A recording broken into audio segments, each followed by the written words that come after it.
So I was watching the original theatrical version of Phantom of the Mall, and then I realized that there was a TV and fan cuts.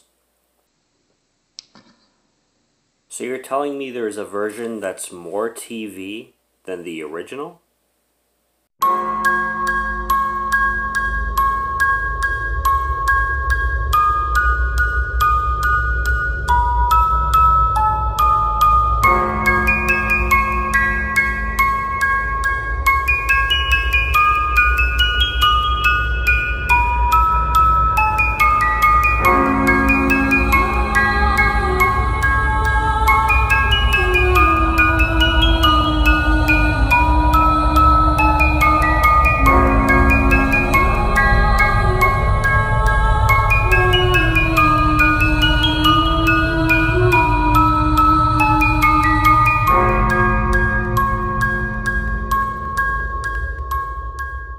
What's going on, guys? Welcome to 31 Days of Horror. This is day one. Phantom of the Mall was directed in 1989, and like I said, watched the original cut, which, lo and behold, apparently there's a TV cut, but let me tell you something.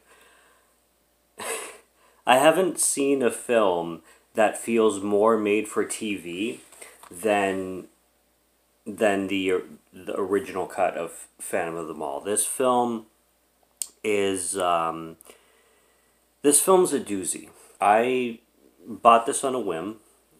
I mean, for 31 Days of Horror, I generally like to stick to films that I've never heard of, or I've never came across, or films that just never got my attention is basically what I look for.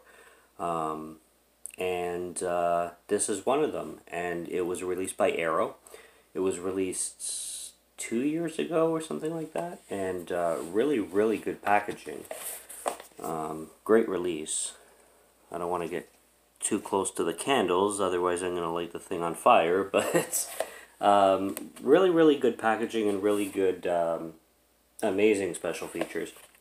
And funny thing about this film, too, it's called, like, Phantom of the Mall, Eric's Revenge, so it sounds like a sequel, but it's actually not. Like, it's its own standalone film. I thought it was a sequel, and for anybody who thinks it is, it's actually not. It's just its own thing.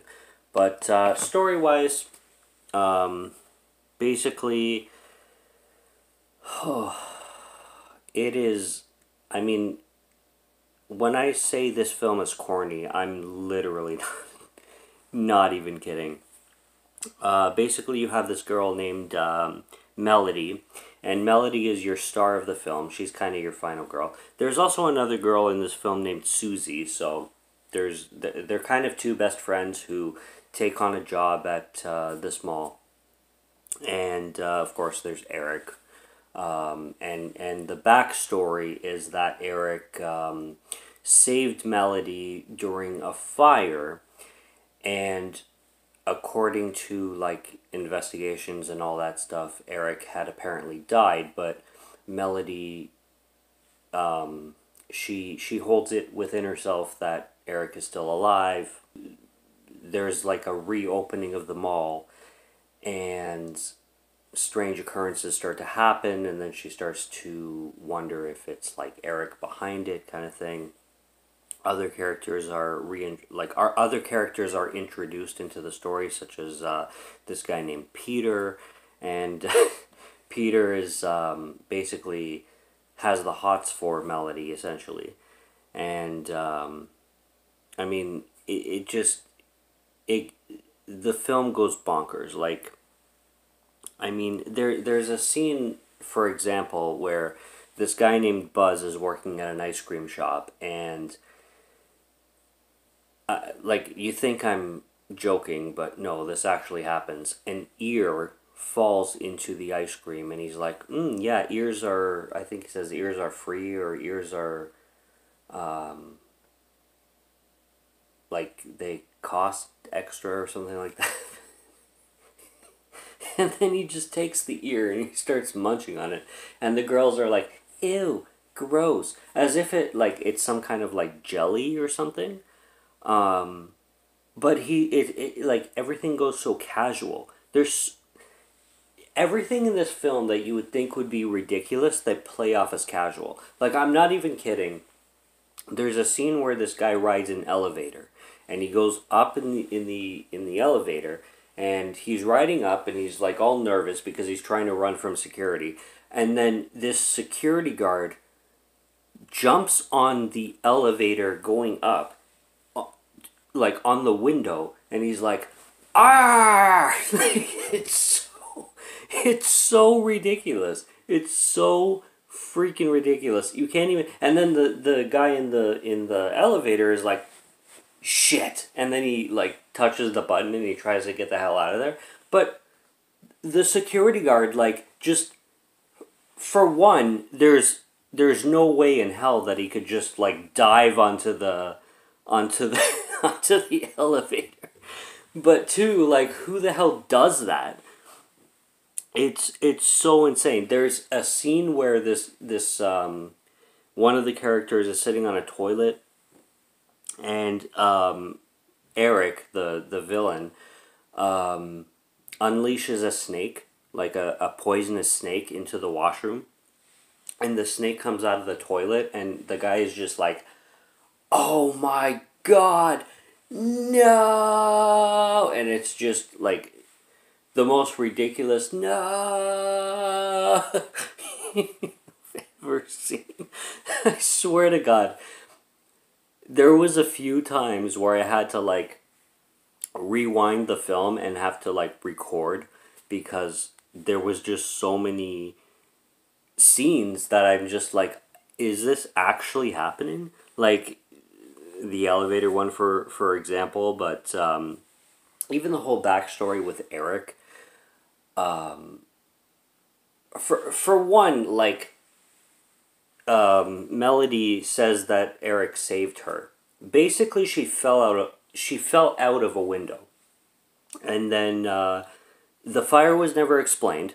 So the house caught on fire, and there was like a mysterious figure that was around during the house being lit on fire, and they explain it in a way, in like the way they describe it is Eric saved her life before he died, but he didn't, because she literally just fell out the window, and he was basically going like, no, no, no, so he didn't save her at all. And then he was left in the house, and then like she thinks he's alive, but all the evidence pointed that he died in the fire. And then now all of a sudden and his mask too, his mask, literally, he just cut off a mannequin. So he took a mannequin and he just cut like half of the mannequin's face and put it on his face. And now he's like the Phantom of them all. So it's pretty hilarious. The film is enjoyable. I wouldn't say that I don't recommend it, but my God, like, if you want to talk about cheese, I'm telling you, and this is the original cover. Well, that's the original. I don't want to light anything on fire. So that's like the original, or sorry, the new cover. And then we've got the original cover. So new cover, original cover.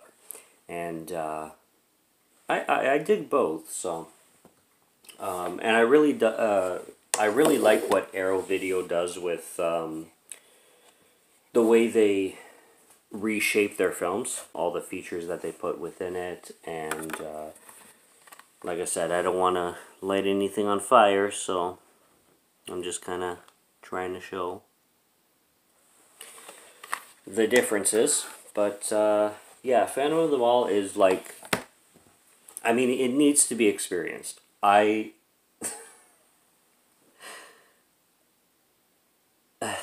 It's a treat. It's a treat. 4 out of 5. 3.5 maybe, But man, like, this film needs to be experienced. The dialogue is atrocious. Man, what else did I... It's so soap opera. Like, if Days of Our Lives, for anybody in my generation who remembers Days of Our Lives, General Hospital, if those shows were horror, it would be Phantom of the Mall. Like, if those shows were horror instead of drama, that would be Phantom of the Mall. So, so there you go. That's what it is. Go into it knowing that it is so cheesy. It's not even like it's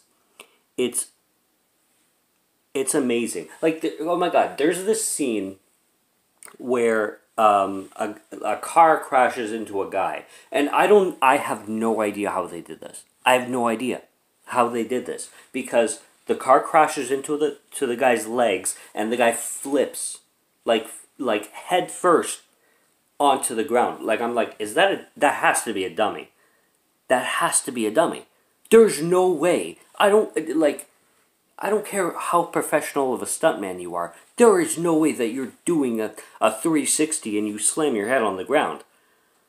What? Like, however they did that is incredible.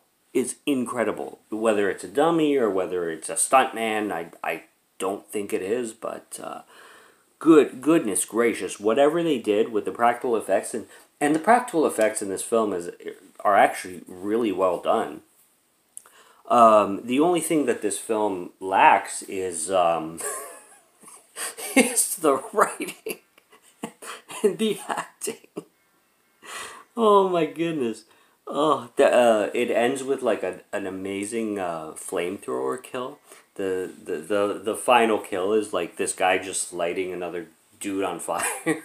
it's it's so good. Let's see if I can get anything else. Oh my god, the sex scenes.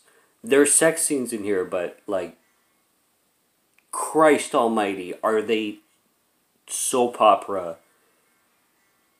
like to the max? Like, the music, the dialogue, the randomness of it. Like, you go from like a murder and then like immediately there's a couple having sex, and it's the cheesiest music you've ever heard in your life that is straight out of a soap opera on TV. Holy shit, Phantom of the Mall is like I said, one hell of an experience, and what a great way to start off. I just threw everything everywhere. What a great way to start off 31 Days of Horror. There's so many characters that are... I could each character I could speak on individually, one by one, for like an hour. Like, there's a character named Buzz, and the guy who like is like eating an ear out of yogurt or ice cream or whatever. It's insane. It's an insane film. I'm gonna give it 3 out of 5. I'm gonna give it 3 out of 5. 4, maybe a little high for my first watch, but damn, like, this is one of those films that you kind of just have to experience, because me describing it, like I said, you think I'm probably joking, but like, no, go watch Phantom of the Mall. It's fucking ridiculous. That's all I got, okay? Subscribe to Morgan Film Fan if you like to listen to my voice, or if you like my film reviews. I'll be back with more. Welcome to 31 Days of Horror. This is my first film for 31 Days of Horror. Stay tuned. Subscribe if you're interested. If you like to listen to me. Yeah, until next review, check out what's on the channel, but we got a month to go, so until October 31st. Stay tuned and take care and cheers.